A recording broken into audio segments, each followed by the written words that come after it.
할렐루야! 할렐루야! 오늘 저는 때를 따른 양식이라는 제목으로 여러분과 은혜를 나누고자 합니다. 여러분 하루 몇 끼 드십니까? 저는 3끼 먹습니다. 3끼 먹는데 아침, 점심, 저녁, 식사 때마다 먹는 음식이 다 같지가 않습니다. 저 같은 경우 아침은 가볍게 먹습니다. 삶은 계란 하나, 사과 4분의 1쪽, 빵 반쪽, 검은 콩을 간 우유 한 잔, 제 아침입니다. 그리고 점심은 잘 먹습니다. 대부분 단백질 위주로. 진짜 나이가 들어가니까 근육이 빠지니까. 여러분 단백질 음식 많이 드셔야 돼요.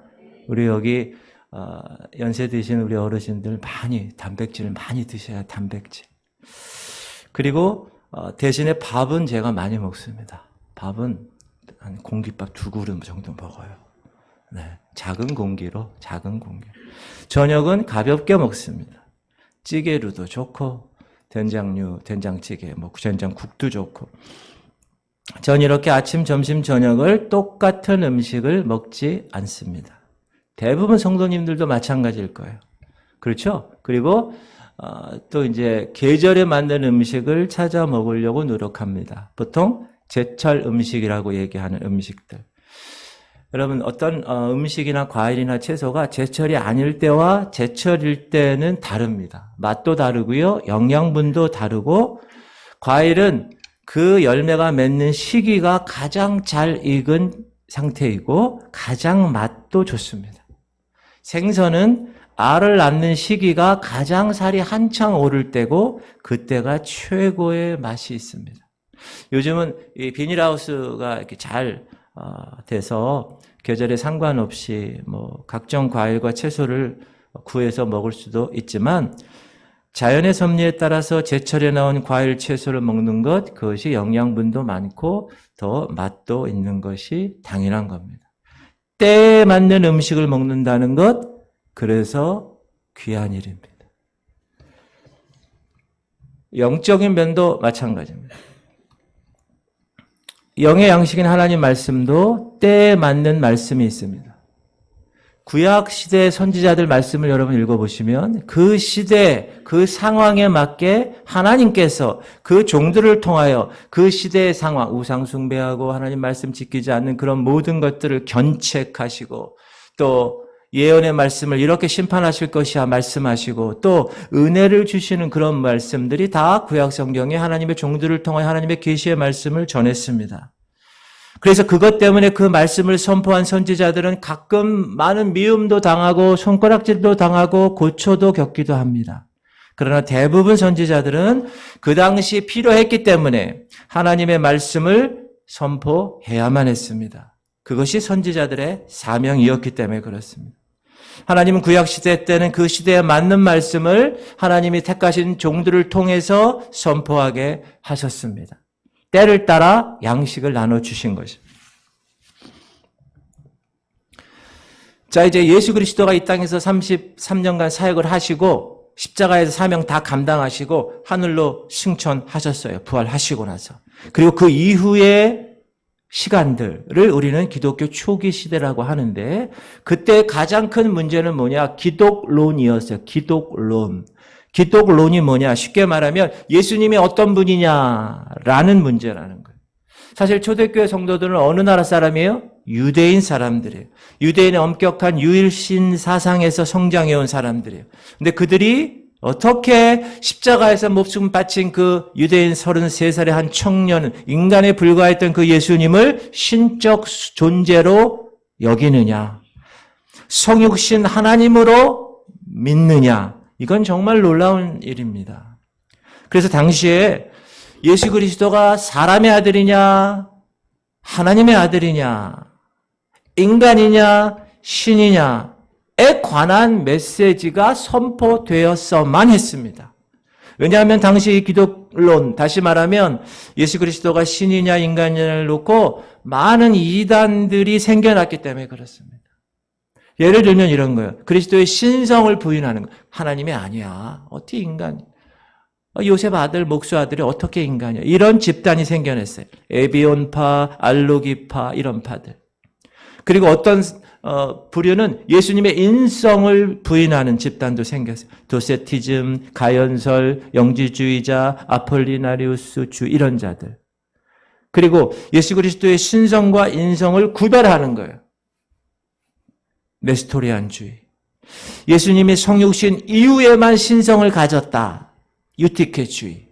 예수님의 인성은 신성 밑에 있다. 레온티우스주의. 예수님의 신성만 위격을 가진다. 단성론. 예수님의 신적 의지만 있다고 주장한다. 단일 의지론. 이런 우리가 생각지도 않는 그런 이단들이 많이 나온 거예요. 그래서 예수님이 누군가, 그가 신인가, 그가 인간인가, 바로 이 문제가 당시에는 가장 큰 문제였다. 아직 왜냐하면 기독론의 교리가 성립되지 않고 정착되지 않았기 때문에 그렇습니다. 그 시대는. 그래서 당시 교회는 그러한 것들을 정리하고 확신하고 선포하기 위해서 네 가지 진리를 이제 말하게 되는데, 예수 그리스도는 100% 신성을 가진 분이야. 예수 그리스도는 100% 인성을 가진 분이야. 한 위격 안에서 신성과 인성이 결합된 분이야. 한 위격 안에서 신성과 인성이 구별된 분이야. 이런 네 가지의 진리를 확신하고 선포하게 되었습니다. 이렇게 기독교 초기에는 그때가 예수님이 신이냐 인간이냐라는 것을 증명하는 말씀이 선포되어져야 할 때였습니다. 그래서 하나님은 초대교회 시대에 이때에는 예수님이 누구냐라는 말씀이 필요하셔서 하나님의 종들로 하여금 선포하시게끔 하신 것입니다. 오늘 본문에 때를 따라 양식을 나눠주신 것이에요. 그리고 이 시대가 지나서 이제 하나님은 교부들을 사용하시는 시대를 여셨습니다.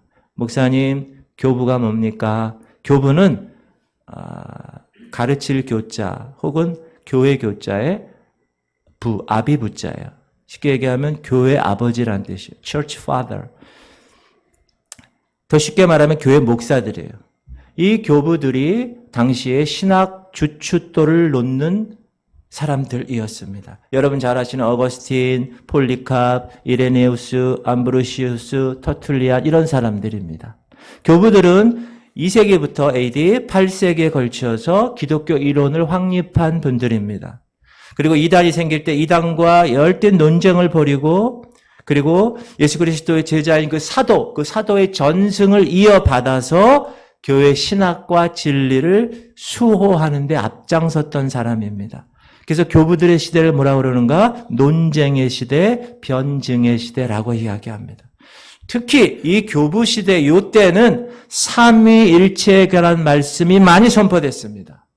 왜냐하면 우리가 아까 초대교회 때 기독론, 다시 말하면 예수 그리스도에 관해서 정확히 알게 된 사람들이 이제 성령 하나님까지 포함한 삼위일체에 관한 교리적으로 확정된 것이 없어요. 그 또 많은 이단들이 나타난 거예요.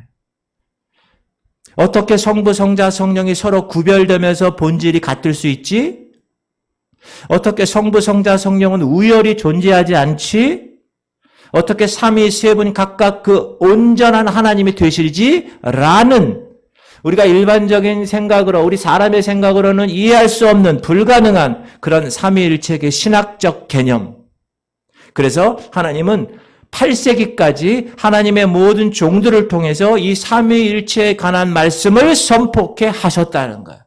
하나님의 말씀인 성경을 통해서 조목조목 이 삼위일체에 관한 말씀을 증명하도록 하셨어요. 그때는 그 말씀이 선포된 거예요. 우리가 아까도 예배 중간에 처음에 우리가 사도신경 고백했잖아요. 말 그대로 사도신경이에요. Apostles' Creed. 우리가 여러분 군대 가면 어느 조직에 가면 그 조직에 대한 행동 강령이 있어요. 그렇죠? 마찬가지. 우리가 하나님의 귀한 사람으로 거듭난 백성이라면 우리가 매일매일 고백하는 그런 말씀이 있다. 그게 어떻게 생겼냐 하면요. 이 교부들이 당시 신경들이 많아요. 선포하는 말씀들이 니케아 신경도 있었고 칼케톤 신경도 있었는데 그거를 합해가지고 우리에게 이렇게 지금 전해인 사도신경을 만든 거예요. 그 내용이 뭡니까, 여러분? 삼위일체를 믿는다는 거예요. 나는 전능하신 아버지 하나님 천지의 창조주를 믿습니다. 나는 그의 유일하신 아들 예수 그리스도를 믿습니다. 그리고 뒤로 쭉 가면 뭐라고 나오죠? 성령 하나님을 믿습니다. 그런데 예수라는 그분에 대해서 설명하는 거예요. 그 중간이. 성령으로 잉태됐고 동정녀 마리아에게 나셨고 고난받았고 십자가에서 죽으셨고 사흘 만에 부활하셨고 하늘에 오르셨고 하나님 우편에 앉아 계시고 이제 때가 되면 살아있는 자와 죽은 자를 심판하러 오신다. 누가? 예수님이. 이게 고백하는 거예요. 우리가 매주 선포하면서 외우는 사도신경입니다. 이 내용의 핵심이 뭐죠? 나는 성부 하나님, 성자 하나님, 성령 하나님 삼위일체를 믿습니다. 그것이 사도신경의 핵심입니다. 그래서 교부 시대, 이 2세기부터 8세기까지는 삼위일체에 관한 말씀을 하나님께서 하나님의 교회 리더십들에게 선포케 하셨다는 거예요. 오늘 본문의 말씀처럼 때를 따라 양식을 나눠주신 것입니다. 자, 종교개혁 시대에는 구원론에 관한 논쟁의 시대였어요. 교부 시대가 끝났습니다. 그 이후에 한 1000년 정도가 중세시대가 되었는데 이 시대에는 그 오랜 기간 동안 많은 문제들이 발생한 시기였습니다. 그때는 교회가 라틴어 성경만 썼어요. 그러면 성도들은 라틴어를 모르고 사제들은 라틴어를 공부해서 알아요. 그리고 미사 그 예배 때 라틴어로만 얘기를 해. 그러니까 일반 평신도들은 라틴어를 모르니까 어떻게 해요? 교회 예배에 와가지고 오늘은 교회 뭐가 바뀌었나? 창문에 스테인드 글라스를 멋지게 했네. 여기 성인 동상을 하나 또 만들어놨네. 이렇게 이런저런 생각하다가 그냥 집에 갑니다. 신앙이 미신적인 신앙으로 그래서 변질돼요. 마리아 동상을 만들고 거기에게 빕니다. 성인들의 이름으로 기도합니다. 신부에게 가서 죄를 고백합니다. 교황이 말한 것은 하나님의 말씀 성경과 동일한 위치에 있게 됩니다. 이런 많은 문제들이 생겨나게 됩니다. 특히 그 당시에 가톨릭 교회 기득권 세력들이 부패하기 시작합니다. 부패는 두 가지예요. 하나는 돈, 하나는 도덕적 타락. 급기야는 가장 중요한 구원에 관련된 것까지 타락합니다. 구원 받으려면 죄를 면할 수 있는 면죄부를 돈 주고 사면 된다. 이런 말도 안 되는 교리가 생겨나게 됩니다. 그래서 성도들이 자신의 죄를 철저히 회개하고 하나님 말씀대로 삶을 사는 것이 아니라 그냥 돈 주고 땅그랑 천국 사고 구원 사면 된다라는 것이. 그래서 이 타락의 시대에 당시 성직 생활을 대표하는 단어가 있어요. 너무 부끄러운데 뇌물수수, 성직 매매, 돈 주고 사고 파는 거. 그 다음에 재물 강요, 헌금을 막 강요하게 하는 거. 당시 돈은 지옥을 면하게 하는 보험이었습니다.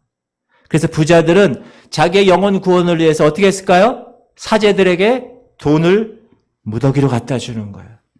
그래서 종교 조직으로 부가 흘러 들어갔어요.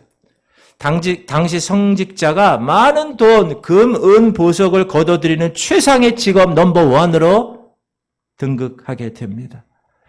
주교와 추기경들은 11조 면죄부 판매를 통해서 막대한 재산을 모읍니다.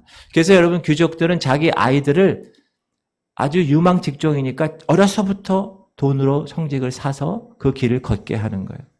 왜요? 잘 나가는 직업이니까. 그 결과 당시 성범죄의 4분의 1이 성직자가 차지했어요. 어떤 말이 가장 많이 돌았느냐? 야, 아들 너 나쁜 놈 만들고 싶어? 그러면 성직자 시켜. 이 정도로. 당시 교회는 어마어마한 부동산 소유했습니다. 교회가 대출을 전담해서 은행 역할을 합니다. 여러분 14세기 초에는 영국에서는 그 영국의 모든 나라의 토지의 반이 다 수도원 소유가 됐어요. 스페인 보세요. 토지의 절반 이상이 다 수도원이 차지했습니다. 이탈리아 바티칸의 교황청 있죠. 거기가 돈을 얼마나 많이 모으는지 십자군 분담금으로 받고 각 교회에서 재산 받고 11조 헌금 받고 교황에게 별도로 바치는 헌금 받고 수백 년 동안 호사를 누립니다. 그것도 모자라서 15세기부터는 뭐가 있느냐? 이 수도사들이 아예 곳곳에 돌아다니면서 돈을 받고 죄 많은 시민들에게 소위 죄를 면죄해주는 면죄부를 판매합니다. 지옥을 피하게 하는 보험 증서 면죄부. 그 면죄부만 구하면 구원받는 거예요. 돈이 상자 헌금함에 딸랑 떨어지는 소리와 함께 돈 낸 사람의 영혼은 하늘나라로 올라간다. 바로 이때 하나님은 종교개혁가들을 통하여서 하나님 말씀을 선포케 하신 거예요. 당시 독일의 비텐베르크 교수였던 마틴 루터가 95개 항목 대자보를 벽에 붙이죠. 1517년 10월 31일. 여러분 잘 아는 종교개혁이 시작된 겁니다. 그래서 하나님은 마틴 루터뿐만 아니라 위클리프, 후스, 제롬, 에라스무스, 칼빈 이런 사람들을 통하여서 구원은 면죄부를 사는 것으로 이루어지는 것이 아니야. 오직 성경, 오직 은혜, 오직 믿음, 오직 그리스도, 오직 하나님께 영광. 그래서 이게 종교개혁의 5대 강령이 된 거예요. 자, 하나님은 종교개혁 시대에는 그 시대에 맞는 말씀을 많은 종교개혁자를 통해서 선포케 하셨습니다. 오늘 본문에 때를 따라 양식을 나눠준 것입니다. 1900년도부터 성령론 논쟁이 시작됐습니다. 자, 종교개혁이 시작될 때부터 구원에 관련된 성령의 역사 문제가 대두된 거예요. 근데 여러분 성령은 사도신경에 한마디밖에 나오지 않아요. 성령을 믿사오며 이거밖에 나오지 않아요. 그러니까 사람들이 성령에 대해서 함부로 이론을 전개할 수가 없었어요. 잘못 전개하다가는 이단으로 낙인 찍히면 출교를 당해야 되니까. 그래서 1900년도까지는 아무도 함부로 성령에 관한 이야기를 하지 않았습니다. 그런데 하나님은 성령을 운동을 통하여 이제 이 세계를 이끌어 가시는 거예요. 20세기 초에. 근데 그게 구대륙에서 나타난 게 아니라 신대륙에서 폭발적인 성령 운동이 일어납니다. 여러분 잘 아는 미국의 아주사 그 지역에서 1906년에 윌리엄 시무어라는 목사님을 통해서 수많은 성령 운동을 일으키는 불쏘시개가 됩니다. 그리고 그 이후에 오순절 운동은요, 노르웨이, 스웨덴, 영국, 네덜란드, 독일, 프랑스, 인도, 중국, 중남미, 아프리카, 우리나라까지 퍼지게 된 거예요. 여러분, 우리나라에 1903년도에 원산 부흥 운동이 있었어요. 그리고 여러분 1907년도는 어떤 부흥이 있었죠? 평양대 부흥회가 있었어요. 그리고 1909년에는 100만 명 구령 운동 등이 있었어요. 그리고 20세기 성령의 세기로 대각성 하나님께서는 미국이나 영국이 쫙 깨우게 하셨어요. 그래서 미국 대학생들이 어떻게 했어요? 성령 충만함 받고 하나님 부르심 받고 이 조그만 나라 조선 땅에 선교사로 오게 되었습니다. 여러분 잘 아는 토마스 선교사, 아펜셀라, 언더우드, 알렌 이런 젊은 선교사들이 이 땅에 보내게 된 거예요. 하나님은 20세기를 시작하는 이 시기에는 하나님의 종들을 통해서 성령에 관한 메시지를 선포케 하셨다는 거예요. 그리고 성령 능력으로 20세기를 시작하게 하셨습니다. 오늘 본문의 말씀처럼 때를 따라 양식을 나누어 주신 것입니다. 자, 그럼 지금 이 시대는 어떤 말씀을 하나님이 주의 종들을 통해서 선포케 하실까요? 바로 하나님의 시간표에 관한 말씀이에요. 말세에 관한 말씀입니다. 목사님, 그 이유가 뭘까요?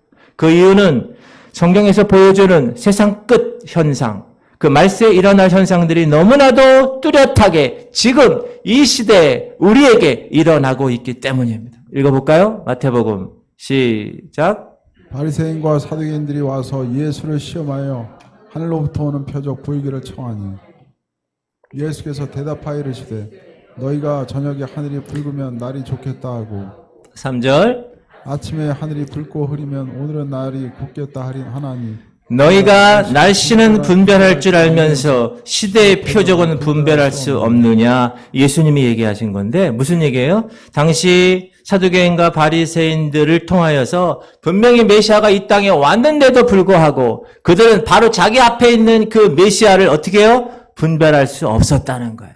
날씨는 분별할 수 있으면서 바로 코앞에 있는 예수 그리스도 그분이 메시아인 것을 알지 못했다. 구원자인 것을 분별할 수 없었다. 왜 그들이 예수님을 메시아로 분별할 수 없었어요? 때를 분별하지 못했기 때문에. 여러분 마태복음 24장은 예수님이 이 말세에 어떤 일이 일어날 것인가를 얘기하는 예수님의 계시록이에요. 그리고 요한계시록은 지상에 있을 때 하나님이 사도 요한 반모섬에 있는 사도 요한을 통하여서 하늘나라에 있을 종말의 일들을 보여주신 것이 요한계시록입니다. 오늘 우리가 함께 읽은 오늘 마태복음 24장 이 본문은 예수 그리스도 그분이 이제 종말에는 이런 날들이 일어날 것이야 라고 말씀하시면서 결론적으로 이야기하신 거예요. 자, 42절에 보면 읽어봅시다. 시작. 그러므로 깨어있으라. 어느 날에 너희 주가 임할는지 너희가 알지 못함이니라. 너희들은 지금이 어떤 시대인지 알아야 한다. 반드시 깨어 있어야 한다. 왜요? 언제, 어느 때 주님이 다시 오실는지 모르니까. 너희들은 항상 준비하고 있어야 돼. 예수님은 오늘 본문 마태복음 24장 종말 예언을 마치시면서 종말 시대에 종말 사역을 감당해야 할 종들에게 특별히 부탁하고 있습니다. 예수님 이렇게 물으십니다. 45절 시작. 충성되고 지혜 있는 종이 되어 주인에게 그 집 사람들을 맡아 때를 따라 양식을 나눠줄 자가 누구냐? 따라합시다. 때를 따라 양식을 나눠줄 자가 누구냐? 여러분 여기서 종은 누굽니까? 종, 청직이라는 거예요. 그냥 종이 아니라 그 집안의 모든 일을 맡은 청직의 매니저라는 뜻이에요. 여기서 주님은 때를 따라 양식을 나눠준다라는 말씀을 하셨습니다. 이 말씀은 두 가지 의미를 포함합니다. 첫 번째는 제때에 아침이면 아침, 점심이면 점심, 저녁이면 저녁, 제때에 시간 맞춰 음식 제공해야 돼. 두 번째, 끼니 때마다 적절한 음식을 제공해야 돼. 라는 두 가지 이야기. 아침이면 아침, 점심이면 점심, 저녁이면 저녁, 시간을 맞춰 음식을 제대로 잘 공급해. 시간적으로 적절하게 음식 제공하는 것. 그리고 음식의 종류를 때를 따라 잘 공급해. 여러분 아침에 냉면 내놓으면 때에 맞지 않는 음식일 것입니다. 냉면은 우리가 이 더운 날 시원하게 먹는 거예요. 추운 날씨에 냉면보다는 뜨거운 국물 있는 곰탕이나 이런 것이 적절한 음식일 것입니다. 이렇게 제 시간에 제격에 맞는 음식을 잘 공급해야 한다. 누가요? 청지기가. 주인의 종이. 마찬가지로 주의 종들은 영의 양식을 제공할 때도 시기적으로 제때에 그리고 적절한 영의 양식을 공급해야 한다. 지금 우리는 어떤 시대에 살고 있습니까? 지금 우리는 시대의 끝 시간에 살고 있습니다. 그러므로 그 시대에 맞는 말씀을 선포해야 충성되고 지혜로운 종이 된다라는 것이 오늘 본문에.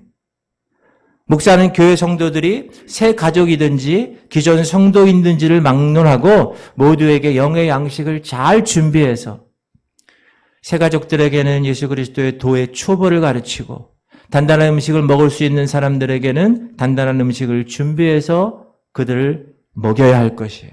말씀도 외우고 새벽기도와 수요 금요기도회를 통해서 성경을 깊이 연구하고 선포하고 또한 하나님이 허락하신 말씀을 하나님이 허락하신 이 강단에서 선포해야 되는 것입니다. 그것이 목사의 사명입니다.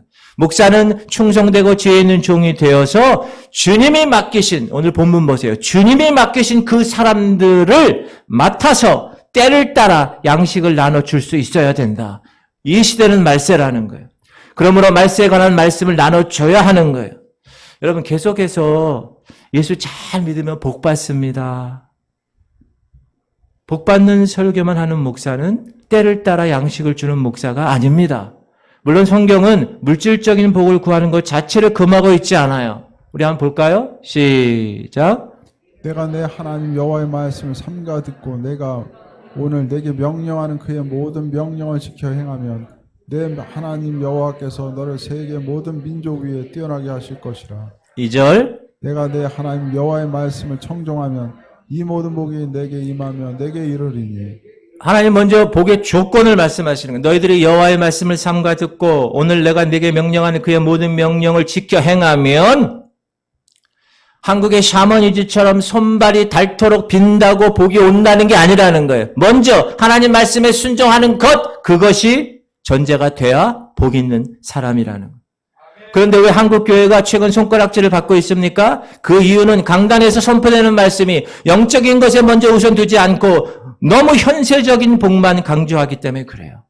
사랑하는 성도님들, 성경이 강조하는 것은 예수님이 제자들에게 말한 핵심 메시지가 뭡니까? 이 세상에서 잘 먹고 잘 사는 것입니까? 성경에 그런 얘기 내용들이 하나도 없어요. 예수 그리스도의 제자 핵심의 메시지는 십자가 지는 삶, 예수를 위해서 고난을 택하는 삶이라고 분명히 말씀하셨고 예수님이 그렇게 사셨고 그 삶을 지금 우리에게, 저와 여러분에게 요구하시는 거예요. 우리 읽어볼게요. 시작. 이에 예수께서 제자들에게 이르시되 누구든지 나를 따라오려거든 자기를 부인하고 자기 십자가를 지고 나를 따를 것이니라. 25절. 누구든지 제 목숨을 구원하고자 하면 잃을 것이요 누구든지 나를 위하여 제 목숨을 잃으면 찾으리라. 26절. 사람이 만일 온 천하를 얻고도 제 목숨을 잃으면 무엇이 유익하리요 사람이 무엇을 주고 제 목숨과 바꾸겠느냐. 27절. 인자가 아버지의 영광으로 그 천사들과 함께 오리니 그때 각 사람이 행한 대로 갚으리라. 예수 믿으면 이 세상에서 오직 물질적인 복과 성공과 건강과 장수를 주신다. 물론 맞아요. 그러나 그것이 다가 아닙니다. 수많은 우리의 믿음의 선배들을 보세요. 그렇게 살지 않았어요. 성경은 고난이 오히려 우리에게 축복이다. 예수님은 십자가의 죽음이 영광이라고 말씀하셨습니다. 요한복음 보면 한번 읽어볼까요? 시작. 예수께서 대답하여 이르시되 인자가 영광을 얻을 때가 왔도다. 예, 여러분 인자가 영광을 얻을 때가 어느 때예요? 십자가 지는 때예요. 24절. 내가 진실로 진실로 너희에게 이르노니 하늘의 밀이 땅에 떨어져 죽지 아니하면 하늘 그대로 있고 죽으면 열매를 맺느니라. 죽으면 25절. 자기의 생명을 사랑하는 자는 잃어버릴 것이요 이 세상에서 자기의 생명을 미워하는 자는 영생하도록 보전하리라. 26절. 사람이 나를 섬기려면 나를 따르라. 나 있는 곳에 나를 섬기는 자도 거기 있으리니 사람이 나를 섬기면 내 아버지께서 그를 귀히 여기시리라. 예수를 따르는 삶은 십자가의 삶이라는 거예요. 그 십자가의 삶은 고난의 삶이고 죽음의 삶이라는 거예요. 왜? 죽어야 부활이 있고 죽어야 다시 태어남이 있고 죽어야 많은 열매가 맺기 때문입니다. 성경은 그 삶을 우리에게 요구하고 있는 거예요. 여러분에게 요구하고 목사님 저에게 요구하고 있는 거예요. 목사님, 왜 목사님은 보통 목사님들이 설교하는 내용 아니고 주로 종말에 관한 말씀을 다른 목사님보다 좀 강조하시나요? 이렇게 질문하는 성도님들에게 제가 답변 드립니다. 오늘 본문 말씀에 때를 따라 양식을 나눠주기 위해서입니다. 지금은 종말에 관한 말씀을 선포해야 할 때입니다. 왜요? 이 시대가 종말이니까. 바로 그 종이 충성되고 지혜 있는 종이라고 오늘 본문은 말씀하고 있습니다. 주인에게 그 집 사람들을 맡은 종이 해야 할 태도입니다. 그것이. 언제까지 요한계시록 말씀을 우리가 덮어두고 살 거예요? 하나님이 너무나 감사하게도 말세에 일어날 일들, 어떻게 되고 어떻게 될 것이다 라는 말씀이 이 안에 다 들어가 있는데 분명하고 정확하게 성경에 기록되어 있는데 왜 그거를 덮어두고 사는가? 저는 주인에게 충성된 종이 되고 싶습니다. 저는 주인에게 지혜 있는 종이 되고 싶습니다. 그 집 사람들을 섬기는 종으로 하나님이 맡기시는 양들인 여러 성도님들을 섬기는 종으로 그 양들을 내가 이곳에서 맡았기 때문에 때를 따라 양식을 나눠줘야 한다고 저는 생각하고 그것이 저의 사명이고 그것이 주님이 원하는 종의 모습인 줄 믿습니다. 그러나 그렇지 않은 종들 많아요. 제 주변에도 많아요. 아예 말세에 관한 설교 강단에 선포하지 않아요. 왜 그러냐고 그랬더니 그러면 교인들 다 떠나간다는 거야. 모르니까 그렇습니다. 이 말씀을 몰라서 그래요. 목사 본인 자체도 엔드타임에 관한 말씀을 알지 못해요. 어떻게 알지 못하는 사람이 강단에서 선포할 수 있겠어요? 오늘 본문은 분명히 그런 악한 종들에게 이렇게 말씀하십니다. 48절 시작. 만일 그 악한 종이 마음에 생각하기를 주인이 더디오리라 하여 동료들을 때리며 술 친구들과 더불어 먹고 마시게 되면 50절. 생각하지 않은 날 알지 못하는 시각에 그 종의 주인이 이르러 어미 때리고 외식하는 자가 받는 벌에 처하리니 거기서 슬피 울며 이를 갈리라. 이 시대를 분별하고 때에 맞는 적절한 영의 양식, 종말에 관한 말씀을 성도들에게 주어서 성도들로 하여금 종말의 때를 준비하게 해야 하는 것, 그것이 주인이 원하시는 것이고 그것이 충성되고 지혜 있는 종이 해야 될 일이다. 목사 본인이 깨어있지도 못하면서 어떻게 성도들을 깨웁니까? 만약 여러분 성도들이 다 졸고 다 잠자고 있을 때 오늘 말씀처럼 주님이 도적같이 임하게 되면 그 목사는 직무 위기의 죄를 범하게 되는 것입니다. 에스겔 시작. 7일 후에 여호와의 말씀이 내게 임하여 이르시되 17절. 인자야 내가 너를 이스라엘 족속의 파수꾼으로 세웠으니 너는 내 입의 말을 듣고 나를 대신하여 그들을 깨우치라. 하나님은 에스겔을 파수꾼으로 세우셨어요. 여러분, 파수꾼 자리는 영광을 받는 자리가 아니고 칭송받는 자리가 아닙니다. 다만 홀로 망대 위에서 그 자리를 지키는 사람이에요. 그래서 파수꾼이 망대 위가 아닌 망대 아래가 있으면 그 순간 그는 이미 파수꾼이 아닙니다. 파수꾼의 자리는, 위치는 망대 위예요. 여러분, 망대 위에 올라가 있는 파수꾼은 망대 아래에 있는 사람들처럼 재미있는 일도 없습니다. 흥겨운 일도 없습니다. 다만 망대 위에 있는 파수꾼은 하늘을 바라보며 새벽이 오기를 기다리며 그 예언의 말씀이 이루어지기를 기다릴 뿐입니다. 파수꾼의 역할이 있어요. 그거는 망루 꼭대기 위에 있어야 된다는 거예요. 이것이 파수꾼의 첫 번째 역할이에요. 다른 사람과 높이가 달라야 합니다. 높은 차원에 있어야 합니다. 그러나 여러분, 올라갔다고 해서 할 일 다 한 게 아니에요. 성 안과 성 밖을 잘 살펴보아야 돼요. 그러려면 파수꾼이 어떻게 해야 돼요? 깨어 있어야 됩니다.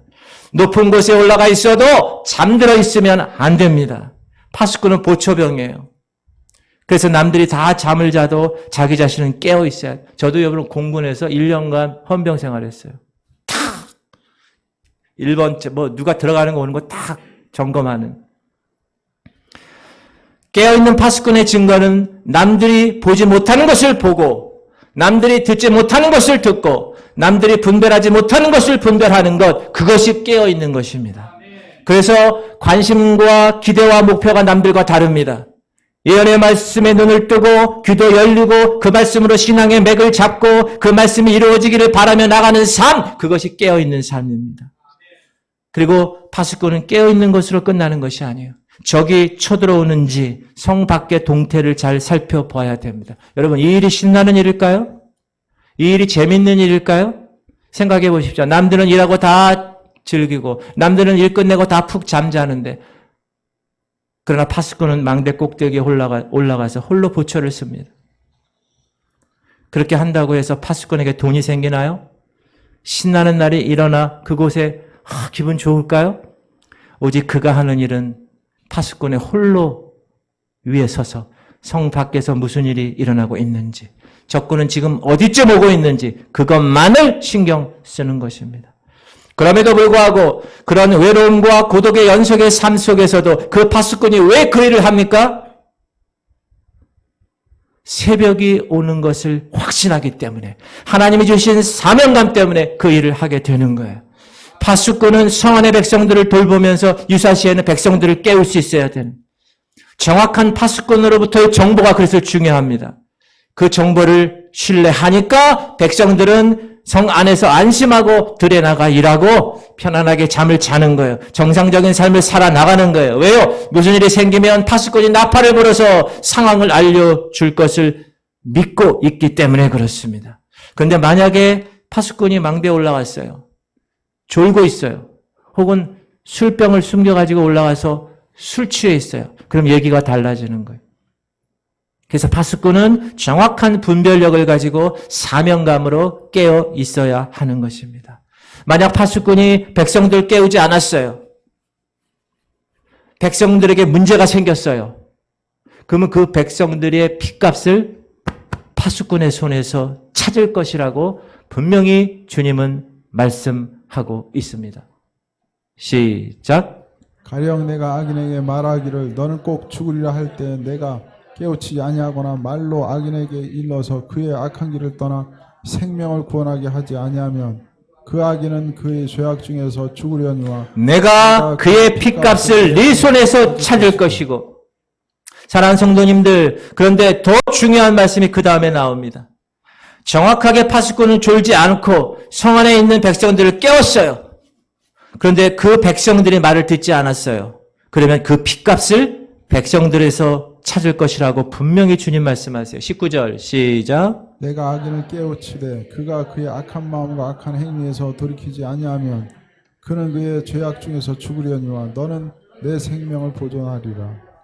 하나님이 맡겨주신 양이에요. 얼마나 귀한 양이겠어요. 그런데 파수꾼이 졸다가 주님이 도적같이 임하실 때 깨어있지 못하면 그 양들은 모두 들림받지 못하게 될 것입니다. 그러므로 만약 그런 일이 일어나게 되면 하나님은 주의 종에게 그 책임을 묻는다고 분명히 말씀하고 계십니다. 오늘 본문은 때를 따라 양식을 나눠주지 않는 자를 두고 주인은 악하고 게으른 종이라고 말합니다. 48절 보세요. 시작. 만일 그 악한 종이 마음에 생각하기를 주인이 더디오리라 하여. 여기 악한 종은 때를 따라 양식을 공급하지 않았어요. 마음에 생각하기를 주인이 더디온다고 생각했으니까. 강단에서 그 시대의 말씀을 선포하지 않았어요. 그런데 왜 그들이 때를 따라 그 집사람들에게 적절한 때에 적절한 양식을 공급하지 못했습니까? 그들 자신이 때를 알지 못했기 때문에. 거기 뭐라고 나와요? 주인이 더디오리라.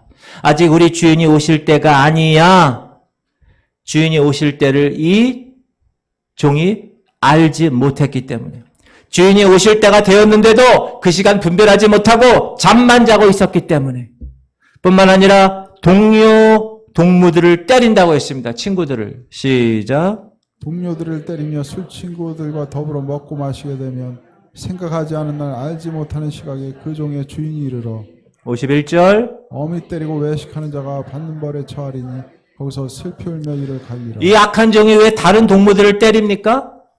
이 악한 청지기 종은 자기 생각에 이런 거. 주인이 아직 오실 때가 되지 않았는데 다른 동무들이 아니야. 주인이 오실 때가 되었어. 빨리 준비해야 돼. 그러니까 때린 거예요.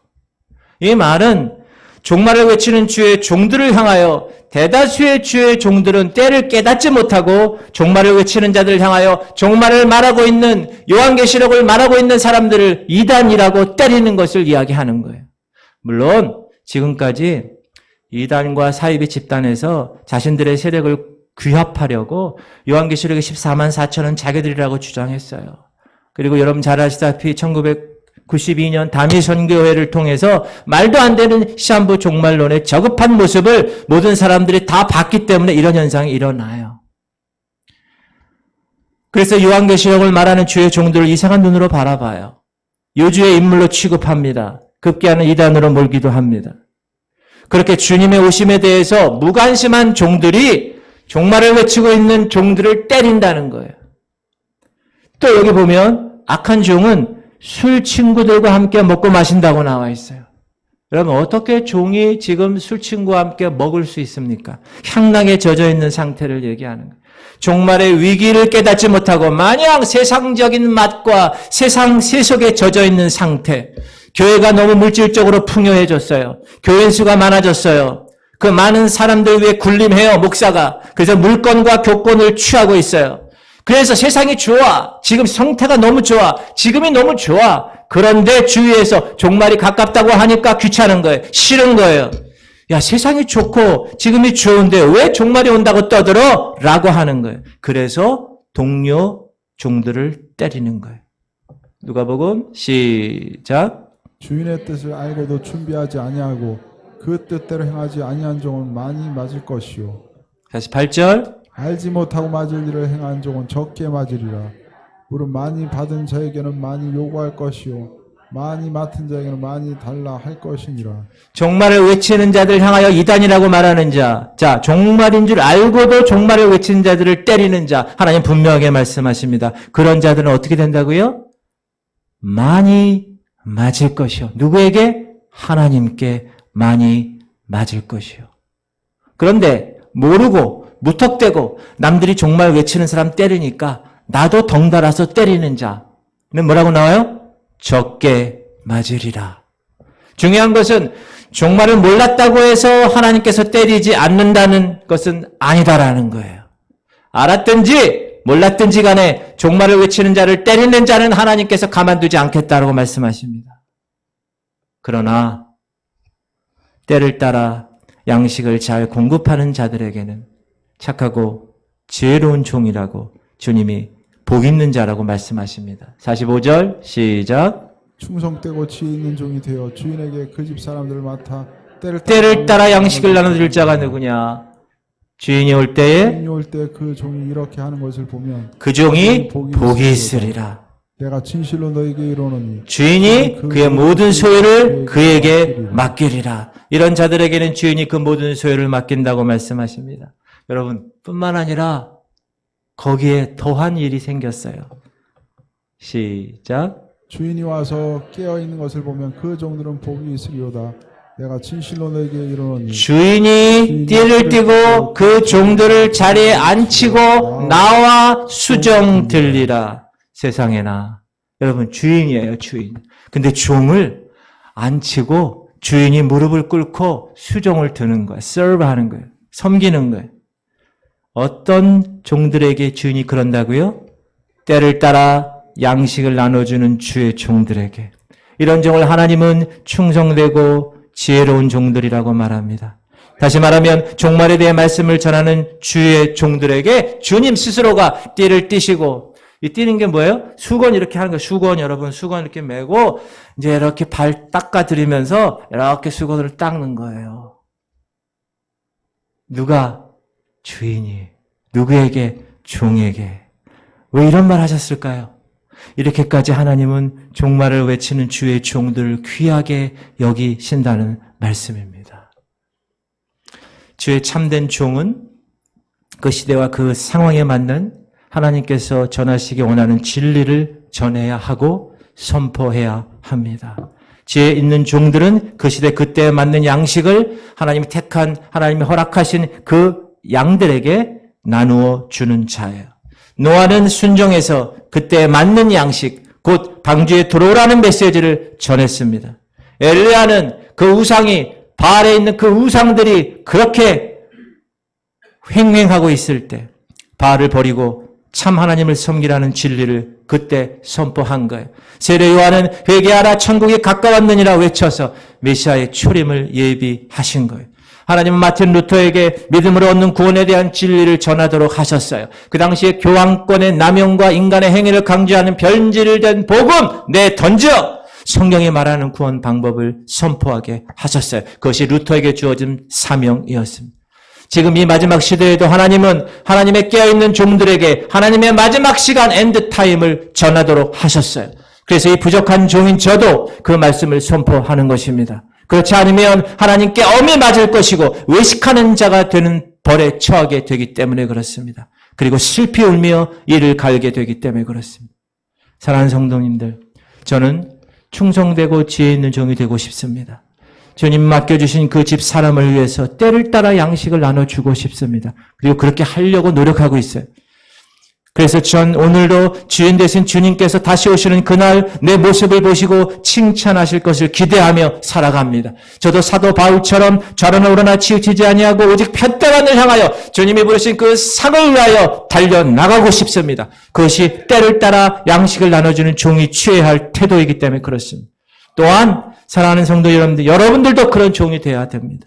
여러분도 여러분의 가정의 파수꾼이 되어야 합니다. 잠든 가족을 깨워야 합니다. 죽은 가족을 일으켜 세우셔야 돼요.